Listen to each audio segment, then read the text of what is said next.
سود آپ کی نظر میں ہے کیا؟ جو سود قرآن مجید میں بیان ہوا، سود کی تعریف آپ کی نظر میں کیا ہے؟ اور سود کے بارے میں جو حرمت ہے قرآن میں، اس میں کوئی آپ کے ہاں اختلاف پایا جاتا ہے یا آپ وہی بات کہتے ہیں جو باقی علماء کہتے ہیں؟ یہ جو کہا جاتا ہے کہ سود کی تعریف کی جائے تو یہ چیز تو اصطلاحات کے بارے میں ہوتی ہے۔ قرآن مجید نے اس کے لیے ربا کا لفظ استعمال کیا ہے، آپ بار بار اردو زبان میں اس کے لیے سود کا لفظ استعمال کر رہے ہیں، یہ بالکل درست ہے۔ یعنی جس چیز کو اردو زبان میں آپ سود کہتے ہیں اسی کو عربی زبان میں ربا کہتے ہیں، جس کو عربی زبان میں ربا کہتے ہیں اسی کو اردو میں سود کہتے ہیں۔ تو اس لیے یہ عربی زبان کا ایک عام لفظ ہے جیسے اردو زبان کا ایک عام لفظ ہے۔ اس کے لیے لغت کی مراجعت کی جاتی ہے، تعریف کرنے کی کوئی ضرورت نہیں ہوتی۔ ایک عام لفظ استعمال کیا قرآن مجید نے، آپ کہتے ہیں چوری بری بات ہے، آپ کہتے ہیں غبن بری بات ہے، آپ کہتے ہیں ملاوٹ بری بات ہے، آپ کہتے ہیں کم تولنا بری بات ہے۔ یہ ساری چیزیں کسی تعریف کا تقاضا نہیں کرتی۔ اس کے لیے جو الفاظ بھی استعمال کیے جائیں گے وہ عربی زبان کے ہوں گے تو عرب سمجھتے ہوں گے، اردو زبان کے ہوں گے تو اردو جاننے والے سمجھتے ہوں گے۔ ہمارے ہاں جن لوگوں نے قرآن مجید کے ترجمے کیے ہیں، کیا انہوں نے کوئی متعین تعریف کر کے اور لفظ ایجاد کیا ہے؟ انہوں نے اس کے ترجمے میں وہی لفظ رکھ دیا ہے جو ہمارے ہاں اردو زبان میں بر صغیر میں اس کے لیے مستعمل ہے۔ چنانچہ شاہ عبد القادر کا ترجمہ اولین ترجموں میں شمار ہوتا ہے، آپ کے پاس اگر ہو تو خود نکال کے پڑھ لیجئے۔ اس میں سود ربا کے نیچے اسی طرح لکھا ہوا ہے جس طرح عربی زبان کے کسی لفظ کے نیچے آپ ترجمے کے طور پر کوئی لفظ لکھ دیتے ہیں۔ میں آپ کے سامنے باقی کچھ لوگوں کے تراجم بھی رکھ دیتا ہوں۔ ضرور۔ یہ میرے سامنے اس وقت مولانا سید ابو اللہ صاحب مودودی کی تفسیر تفہیم القرآن ہے۔ سورہ بقرہ میں جہاں یہ آیات زیر بحث آئی ہیں اس کا ترجمہ کر رہے ہیں، اور آیت کیا ہے؟ الذین یاکلون الربا لا یقومون الا کما یقوم الذی یتخبطہ الشیطان من المس۔ ترجمہ کیا ہے؟ مگر جو لوگ سود کھاتے ہیں ان کا حال اس شخص کا سا ہوتا ہے جسے شیطان نے چھو کر باولا کر دیا ہو۔ اچھا، تو یہاں لفظ ربا استعمال ہوا۔ مولانا سید ابو اللہ صاحب مودودی نے اس کا ترجمہ کیا کیا؟ سود کھاتے ہیں، الذین یاکلون الربا۔ کسی تعریف کی ضرورت نہیں محسوس کی۔ نیچے جو نوٹ لکھا ہے وہ بھی سن لیجئے۔ وہ لکھتے ہیں اصل میں لفظ ربا استعمال ہوا ہے جس کے معنی عربی میں زیادتی اور اضافے کے ہیں۔ اصطلاحاً اہل عرب اس لفظ کو اس زائد رقم کے لیے استعمال کرتے تھے جو ایک قرض خواہ اپنے قرض دار سے ایک طے شدہ شرح کے مطابق اصل کے علاوہ وصول کرتا ہے۔ آگے کیا ہے؟ لکھتے ہیں اسی کو ہماری زبان میں سود کہتے ہیں۔ اچھا، یعنی جس کو ہمارے ہاں سود کہا جاتا ہے اسے عربی زبان میں ربا کہا جاتا ہے۔ یہی صورتحال آپ یہ دیکھیے کہ دوسرے مترجمین کی ہے۔ آپ ایک ایک ترجمہ نکالتے چلے جائیے، پیر کرم شاہ صاحب الازہری کا ترجمہ نکال لیجئے، آپ کسی اور صاحب علم کا ترجمہ نکال لیجئے۔ وہ جب اس کو اردو زبان کے قارئین کے سامنے رکھیں گے تو ربا کے لفظ کے نیچے سود کا لفظ لکھ دیں گے۔ ٹھیک، یہ بالکل ایسے ہی ہے جس طرح میں نے آپ سے عرض کیا کہ اگر کہیں قرآن مجید میں سارق کا لفظ لکھا ہوا ہے یا زانی کا لفظ لکھا ہوا ہے تو یہ لغت کا مسئلہ ہے، اس کا ترجمہ بتا دیا جائے گا۔ تو عربوں کے ہاں بھی یہ بالکل معروف معلوم چیز تھی۔ سود کوئی ایسی بات نہیں ہے کہ جو اسلام کے زمانے میں ایجاد ہوئی اور اس کا نام رکھنے کی ضرورت تھی یا اس کے لیے کوئی اصطلاح وجود میں لانے کی ضرورت تھی۔ وہ لفظ تھا تو پہلے وجود میں آ چکا تھا، اصطلاح تھی تو پہلے وجود میں آ چکی تھی، اپنا ایک متعین معلوم معروف مفہوم رکھتی تھی، اسی میں اس کو استعمال کیا گیا۔ تو اب یہ دیکھیے کہ ہمارے ہاں سود کا لفظ کس چیز کے لیے استعمال ہوتا ہے؟ قرض پر منفعت کا مطالبہ کیا جائے تو اس کو سود کہتے ہیں۔ اچھا، میں بھی اس بات سے واقف ہوں، آپ بھی واقف ہیں، عامی بھی واقف ہیں، عارف بھی واقف ہیں کہ زندگی میں جو معاملات پیش آتے ہیں اس میں ایک قرض لینے کا معاملہ بھی ہے۔ میری کوئی ضرورت ہے، میں کوئی کاروبار کرنا چاہتا ہوں، میں اپنی بیٹی کو بیاہنا چاہتا ہوں، بچے کو تعلیم دینا چاہتا ہوں، اور مجھے کوئی ایسی چیز لاحق ہو گئی ہے جس کے لیے میرے پاس ضروری سرمایہ نہیں ہے، میں آپ سے مدد کی درخواست کرتا ہوں۔ ٹھیک، دو صورتیں ہو سکتی ہیں، آپ مجھے ویسے ہی دے دیں، آپ کہیں کہ میں یہ آپ کو قرض کے طور پر دے رہا ہوں۔ ٹھیک، تو جب آپ قرض کے طور پر مجھے کوئی چیز دیتے ہیں تو اسلام کی اخلاقیات یہ ہے کہ اس پر منفعت کا مطالبہ نہیں کیا جا سکتا۔ اچھا، کیوں نہیں کیا جا سکتا؟ یہ آپ جانتے ہیں کہ ہمارے دین میں جن چیزوں کو غیر معمولی اہمیت دی گئی ہے ان میں ایک بہت بڑی چیز انسان کے اخلاق کی وجود کی تطہیر ہے۔ اللہ تعالیٰ نے مال دولت کے معاملے میں ہم سے یہ مطالبہ کیا ہے کہ تمہاری ضرورتوں سے زیادہ جو کچھ ہے، یعنی حال کی ضرورتیں، مستقبل کی ضرورتیں، ہماری ذاتی ضرورتیں، کاروباری ضرورتیں، ان کے سوا جو کچھ ہمارے پاس ہے وہ معاشرے کا حق ہے۔ اگر کوئی شخص اپنی ضرورت لے کے ہمارے پاس آ جاتا ہے تو ہمیں چاہیے کہ ہم اس کی مدد کریں۔ یہ اخلاقی اصول اللہ کے دین نے سکھایا ہے۔ اتنا حوصلہ نہیں ہے کہ ہم اس کی مدد کرنے کے لیے روپیہ اٹھا کے دے دیں، انفاق کر دیں، اپنی طرف سے صدقہ کر دیں، یہ حوصلہ نہیں ہے، اور ہم کہتے ہیں ہم قرض دے رہے ہیں۔ تو اللہ تعالیٰ کہتے ہیں کہ قرض دینا ایک نیکی کا کام ہے، تبرع کا کام ہے، یہ صدقہ ہے، یہ تم اپنی طرف سے خیر کر رہے ہو، اس پر منفعت کا کیا سوال ہے؟ یہ اخلاقی لحاظ سے بڑی کبھی بات ہے، اور یہ دوسرے پر ظلم بن جائے گا۔ وہ تو پہلے ہی اپنی ضرورت لے کے آیا ہے، وہ آپ سے قرض لے گا، جا کے اس کو کہیں خرچ کرے گا، وہ روپیہ فنا ہو جائے گا، وہ چیز استعمال میں آ جائے گی، اس کو دوبارہ پیدا کرنا پڑے گا، اس پر آپ منفعت کا مطالبہ کر رہے ہیں، تو اس کو ممنوع قرار دے دیا گیا۔ یہ اس کے پیچھے حکمت ہے اور یہ اس کی نوعیت ہے۔ تو جہاں کہیں قرض کا معاملہ ہوگا وہاں اسلام آپ سے یہ چاہے گا کہ اس پر آپ کسی منفعت، کسی نفع کا تقاضا نہیں کر سکتے۔ یہ سادہ بات ہے، اسی کو اردو زبان میں سود کہتے ہیں، اسی کو عربی زبان میں ربا کہتے ہیں۔ اور یہی وہ چیز ہے کہ جو ہمارے علماء بھی بیان کرتے ہیں۔ میں نے آپ سے ابھی عرض کیا کہ آپ پیر کرم شاہ صاحب الازہری کا ترجمہ دیکھ لیجئے، آپ ابوالکلام آزاد کا ترجمہ اٹھا لیجئے، آپ مولانا شبیر احمد عثمانی صاحب کا ترجمہ اٹھا لیجئے، آپ جس طرح میں نے آپ سے عرض کیا مولانا سید ابواللہ صاحب مودودی کا ترجمہ اٹھا لیجئے، کیا وہ ربا کے لفظ کے نیچے کسی اور چیز کا آپ سے تعارف کرا رہے ہیں؟ یہی کہہ رہے ہیں کہ سود مت کھاؤ، سود کھانا ممنوع ہے۔ اور سود کا لفظ کیوں استعمال کر رہے ہیں؟ اس لیے کہ اردو زبان کے قارئین یہ جانتے ہیں کہ سود کیا چیز ہے۔ میں جب کسی کے بارے میں یہ کہتا ہوں کہ فلاں آدمی سود لیتا ہے یا سود کھاتا ہے، تو اس دنیا میں ہر شخص جو اردو زبان کو جانتا ہے وہ یہ سمجھ لیتا ہے کہ میں کیا کہہ رہا ہوں، میں کس معاملے کا ذکر کر رہا ہوں۔ تو اس لیے وہی بات ہے جو ہمارے ہاں بعض اہل علم نے بھی کہی ہے کہ کلو قرض جر نفع فہو ربا، یعنی جب قرض کا کوئی معاملہ آپ کریں گے اور اس میں آپ نفع چاہیں گے تو یہ ربا ہوگا۔ اس کو اسلام میں ممنوع کر دیا گیا ہے۔ ممنوع کرنے کی وجہ میں نے آپ کو بتا دی۔ اگر آپ بالکل فقہی نقطہ نظر سے دیکھیں تو یہ قرآن مجید کے اس حکم کا امتداد ہے جس میں یہ کہا گیا ہے کہ لوگوں کا مال باطل طریقے سے نہ کھاؤ، لا تاکلوا اموالکم بینکم بالباطل، غلط طریقوں سے کسی کا مال نہ لو، یعنی صحیح طریقہ ہونا چاہیے۔ کسی کا مال لینا ہے تو تجارت کرو، بیع و شراء کرو، وہ نیکی اور خیر کے کام جو تمہیں اپنے طور پر کرنے چاہیے ان کو کاروبار نہ بناؤ۔ یہ اصولی بات۔ تو اس اصولی بات کو سامنے رکھ کر اب اللہ تعالیٰ نے ایک ایسے معاملے میں یہ حکم دیا ہے جس سے متعلق اشتباہ پیدا ہو سکتا تھا۔ میں اس سے پہلے بھی کئی مرتبہ یہ عرض کر چکا ہوں کہ بارہا ایسا ہوتا ہے کہ چیزیں بالکل واضح ہوتی ہیں، بالکل متعین ہوتی ہیں، میں بھی اس کو جانتا ہوں، آپ بھی جانتے ہیں، وہ عالمگیر صداقت کی صورت میں دنیا بھر میں جانی پہچانی ہوتی ہیں۔ بعض جگہوں پر اشتباہ پیدا ہو جاتا ہے، وہاں اللہ تعالیٰ اپنے پیغمبروں کے ذریعے سے فتویٰ دیتے ہیں، اپنا حکم بیان کرتے ہیں۔ یہ ربا کا معاملہ بھی ایسا ہی ہے، کیونکہ اس میں میں اپنا روپیہ آپ کے استعمال میں دے رہا ہوں، اور عام طور پر جو چیزیں دوسروں کو ادھار دی جاتی ہیں یا استعمال کے لیے دی جاتی ہیں ان کا معاوضہ لیا جاتا ہے۔ میں نے ایک گھر آپ کو دیا استعمال کرنے کے لیے، میں نے گاڑی دی، میں نے اپنی سائیکل دی، میں اگر اس پر آپ سے کسی کرائے کا مطالبہ کرتا ہوں تو کوئی اس کے اوپر کان کھڑے نہیں کرتا۔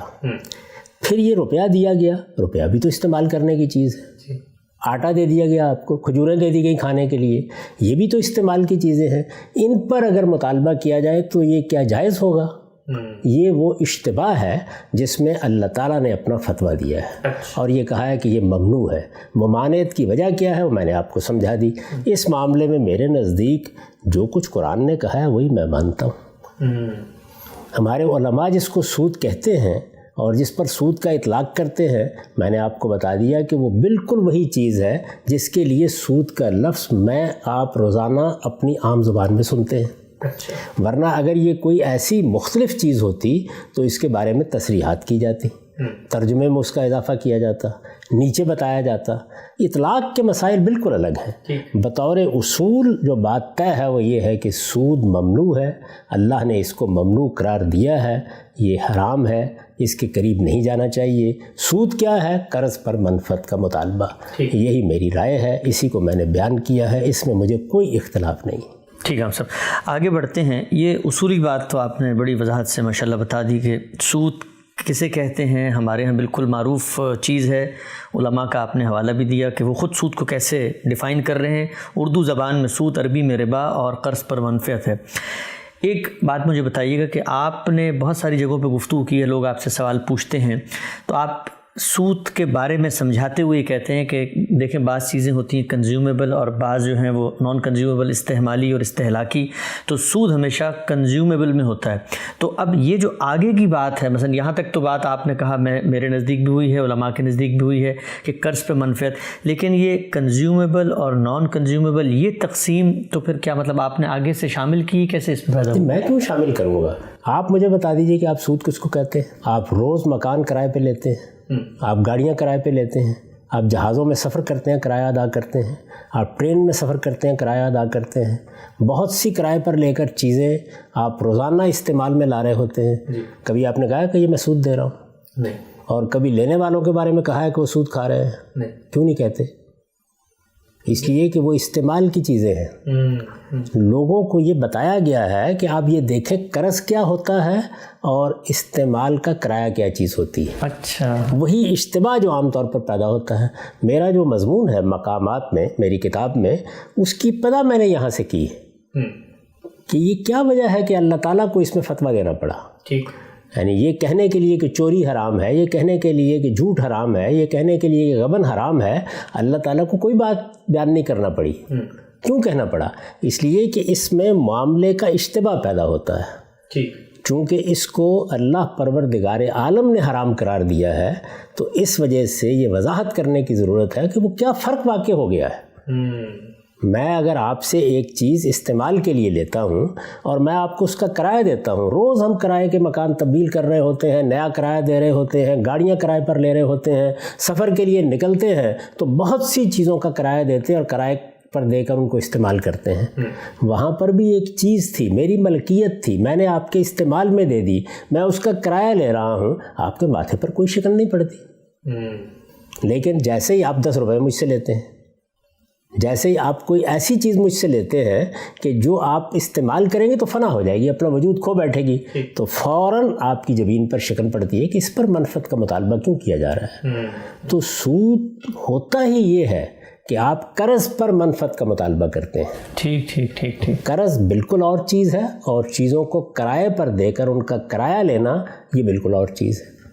یعنی جس طرح بیع و شراء میں آپ ایک چیز بازار سے لاتے ہیں، آپ لا کر اس کو بیچتے ہیں، اس پر بھی منفعت لیتے ہیں نا، لیکن وہ قرض نہیں ہے، وہ بیع و شراء کا معاملہ ہوا ہے، خرید و فروخت کا معاملہ ہوا ہے۔ اسی طرح آپ ایک چیز لیتے ہیں، وہ آپ کی ملکیت ہے، آپ اس کو کرائے پر اٹھا دیتے ہیں، وہ مکان بھی ہو سکتا ہے، وہ گاڑی بھی ہو سکتی ہے، وہ سائیکل بھی ہو سکتی ہے۔ استعمال کی چیزوں کا کرایہ لینا دینا یہ ہمارے ہاں پوری معاشرت اور تمدن میں ہر جگہ جاری ہے۔ اس کے اوپر کوئی حرف رکھنے کی ضرورت پیش آتی ہے؟ یہ سارے معاملات جتنے ہیں ان کو آپ کیا کہتے ہیں پھر؟ یہی کہیں گے نا کہ میں نے مکان کرائے پر دیا ہوا ہے۔ آپ یہ کہتے ہیں میں نے مکان قرض دیا ہوا ہے؟ نہیں۔ تو قرض کا لفظ، دین کا لفظ جب بولا جاتا ہے تو وہ حقیقت میں اس معاملے کے لیے بولا جاتا ہے کہ آپ کوئی فنا ہونے والی چیز استعمال کے لیے دوسرے کو دے دیتے ہیں، وہ چیز واپس نہیں لی جاتی، ہمیشہ اس کا آپ معاوضہ واپس لیتے ہیں۔ یعنی تم نے استعمال کیا، وہ چیز بھی مجھے دو، اس کی قیمت بھی دو اور اس کے ساتھ کچھ زائد بھی ادا کرو۔ تو قرض کے معاملے اور کرائے کے معاملے، قرض کے معاملے اور بیع و شراء کے معاملے کو الگ الگ سمجھا جائے گا نا۔ یعنی نفع تو میں نے آپ کو کوئی چیز بیچ کر بھی لیا اور میں نے آپ کو کوئی چیز کرائے پر دی استعمال کرنے کے لیے، اس میں بھی کچھ روپے آپ سے لیے، ہر مہینے لیے، ہر گھنٹے کے لیے، اور کچھ روپیہ آپ کو دیا اور اس پر کچھ نفع کا مطالبہ کر دیا۔ کیا فرق ہے ان میں؟ تو یہ فرق سمجھانے کے لیے میں نے لوگوں کو بتایا ہے کہ سود کا تعلق قرض سے ہوتا ہے، اور قرض ہمیشہ ان چیزوں میں لین دین کو کہتے ہیں جو اپنا وجود فنا کر دیتی ہیں۔ استعمال کی چیزوں کے لیے نہ قرض کا لفظ استعمال ہوتا ہے، نہ اس کا کوئی معاوضہ، استعمال کا معاوضہ لینے پر آپ لفظ سود بولتے ہیں، وہاں کرائے کا لفظ بولا جاتا ہے۔ یہ الفاظ الگ الگ کیوں بولے جا رہے ہیں؟ اس لیے کہ ان کی نوعیت بالکل الگ ہے، ان کی حیثیت بالکل الگ ہے۔ ان کو آپ خلط ملط کیسے کر سکتے ہیں؟ بیع و شراء پر نفع بالکل جائز ہوگا، کرایہ اگر آپ کسی چیز کا لیں گے تو بالکل جائز ہوگا۔ مجھے یہ بتا دیجئے دونوں میں فرق کیا ہے؟ یعنی میں نے ایک گھر، ایک سائیکل، ایک گاڑی آپ کو استعمال کے لیے دی ہے، میں نے 10,000 روپے اپنی جیب سے نکالے اور وہ استعمال کے لیے دے دیے۔ تو اللہ تعالیٰ نے ایک چیز کو جائز رکھا اور دوسری کو ناجائز قرار دے دیا۔ تو اب لوگوں کو یہ فرق سمجھانا پڑے گا نا، کیا وجہ فنا ہو جاتی ہے، وہ فنا ہو جاتی ہے۔ اور جب فنا ہو جاتی ہے تو آپ یہ نہیں کر سکتے کہ جس دن آپ چاہیں مجھے وہ چیز اٹھا کے واپس کر دیں۔ آپ کو محنت کر کے دوبارہ کمانا ہوگا، اس سے وہ چیز خریدنی ہوگی، یا مجھے وہ روپیہ لوٹانا ہوگا۔ تو اس طرح گویا مجھے وہ چیز بھی آپ کو لوٹانا پڑتی ہے، خواہ وہ روپے کی صورت میں لوٹائیں، اور مجھے آپ کو نفع بھی اس پر دینا پڑتا ہے۔ یہ وہ چیز ہے جس کو اللہ تعالیٰ نے کہا یہ ظلم ہے، یہ دوسروں کا مال باطل طریقے سے کھانا ہے۔ اور میں نے آپ سے عرض کیا کہ اس کو ہی سود کہا جاتا ہے۔ یعنی یوں بھی نہیں ہے کہ یہ ایک معاملہ نیا پیش آ گیا، رسالت مآب صلی اللہ علیہ وسلم کے زمانے میں اس کے لیے ایک اصطلاح وضع کرنی پڑی، اب بتانا پڑا کہ یہ جائز ہے یا ناجائز ہے۔ جب سے دنیا بنی ہے یہ معاملہ موجود ہے، قدیم ترین تمدن میں آپ کو یہ معاملہ ملے گا۔ یعنی لوگ چیزیں کرائے پر بھی اٹھاتے رہے ہیں، لوگ چیزیں بیچتے بھی رہے ہیں، بازاروں میں نفع بھی کماتے رہے ہیں، اور وہ قرض بھی دیتے رہے ہیں، انفاق بھی کرتے ہیں، قرض بھی دیتے ہیں۔ جب آپ قرض دیں گے تو اس میں یہ سوال پیدا ہوتا ہے کہ اگر کرایہ جائز ہے، کسی چیز کے استعمال کا معاوضہ اس طرح لینا جائز ہے، تو یہ روپے کے استعمال کا معاوضہ لینا یہ کیسے ناجائز ہو گیا؟ بالکل ٹھیک۔ یہ فرق سمجھانے کے لیے میں نے یہ بتایا ہے کہ قرض ہوتا ہی ان چیزوں میں ہے، قرض کا لفظ بولا ہی نہیں جاتا۔ آپ اردو میں بھی نہیں بولتے، آپ عربی میں بھی نہیں بولتے، اب دنیا کی کسی زبان میں بھی نہیں بولتے۔ یعنی جس وقت آپ کوئی چیز استعمال کے لیے دیتے ہیں یا بیچتے ہیں تو اس کے لیے زبان میں الگ الفاظ ہیں۔ یہ تعبیریں الگ الگ کیوں اختیار کی گئی ہیں؟ اس لیے کہ نوعیت معاملہ میں فرق ہے۔ تو اس کو عام لوگوں کو سمجھانے کے لیے میں نے یہ بات کہی ہے، کوئی نئی بات نہیں۔ یعنی ایک واقعہ ہو رہا ہے، آپ یہ لفظ بول رہے تھے، آپ قرض کا لفظ ایک اور معاملے کے لیے بول رہے تھے، کرائے کا لفظ ایک اور معاملے کے لیے بول رہے تھے، بیع و شراء یا خرید و فروخت کے الفاظ کسی اور معاملے کے لیے بول رہے تھے۔ میں نے یہ بتایا ہے کہ یہ الگ الگ کیوں بول رہے ہیں آپ؟ اس لیے کہ ان معاملات میں ایک جوہری فرق ہے، وہ فرق یہ ہے، اس کے سوا کچھ نہیں ہے، کوئی نئی بات نہیں کہی میں نے۔ چنانچہ آپ مفتی محمد شفیع صاحب کا رسالہ دیکھیے جو انہوں نے سود پر لکھا ہے، اس میں بیان یہی بات انہوں نے بیان کی ہے کہ وہ چیزیں جو فنا ہو جاتی ہیں ان پر آپ اگر منفعت کا مطالبہ کرتے ہیں تو یہ چیز اسلام میں ممنوع قرار دی گئی ہے۔ اس کا فلسفہ کیا ہے، اس کی حکمت کیا ہے؟ آپ یہ دیکھیے کہ ہمارا پروردگار اخلاقی لحاظ سے ہمیں کتنا پاکیزہ دیکھنا چاہتا ہے۔ یہ بتا دیا گیا ہے کہ قرض کا معاملہ تبرع کا معاملہ ہے، نیکی کا معاملہ ہے، خیر کا معاملہ ہے۔ نیکی اور خیر پر نفع کا مطالبہ دنیا میں نہیں کیا کرتے، اللہ سے مطالبہ کرتے ہیں۔ جب ایک بھائی میرے پاس آیا ہے تو اسلام کی اخلاقیات کا تقاضا تو یہ تھا کہ میرے پاس اگر زائد موجود ہے جس کو علف کہا ہے قرآن مجید نے تو میں وہ دے دوں آپ کو، وہ آپ کا حق تھا۔ اللہ نے وہ نعمت مجھے دی تھی تو مجھے اس کو گھر میں نہیں رکھنا تھا، میری ذاتی کاروباری حال مستقبل کی ضرورتوں سے زیادہ تھا، تو اسی لیے تو میں دے رہا ہوں آپ کو۔ تو جب میں آپ کو یہ دے رہا ہوں تو مجھے اس پر کسی نفع کا مطالبہ نہیں کرنا، دے دینا تھا، ویسے ہی دے دینا تھا، اٹھا کے مجھے آپ کی خدمت کر دینی تھی۔ حوصلہ نہیں ہوا تو چلیے میں قرض دے دیتا ہوں، جب آپ کے پاس ہو واپس کر دیجیے گا، یا میں نے کوئی واجب الادا طریقہ اختیار کر لیا، کوئی دستاویز لکھ لی، جیسے کہ آگے قرآن مجید نے بھی بتایا ہے سورہ بقرہ میں کہ اگر کہیں قرض کا معاملہ تو لکھ لیا کرو۔ تو میں نے آپ کو قرض دیا ہے تو میرا پروردگار یہ کہہ رہا ہے کہ وہ اخلاقیات جو میں نے تمہیں سکھائی ہے، میں تمہیں جب پاکیزہ دیکھنا چاہتا ہوں اس معاملے میں تو اس تبرع اور نیکی اور خیر کے معاملے کو اس کے ساتھ ملوث نہ کرو، اس پر تم کسی نفع کا مطالبہ نہیں کر سکتے۔ اللہ کے دین میں جو بات کہی گئی ہے، جو قرآن نے بیان کی ہے، یہ میں نے اس کو لوگوں کو سمجھایا ہے، اپنی طرف سے کوئی نیا اضافہ نہیں کر دیا۔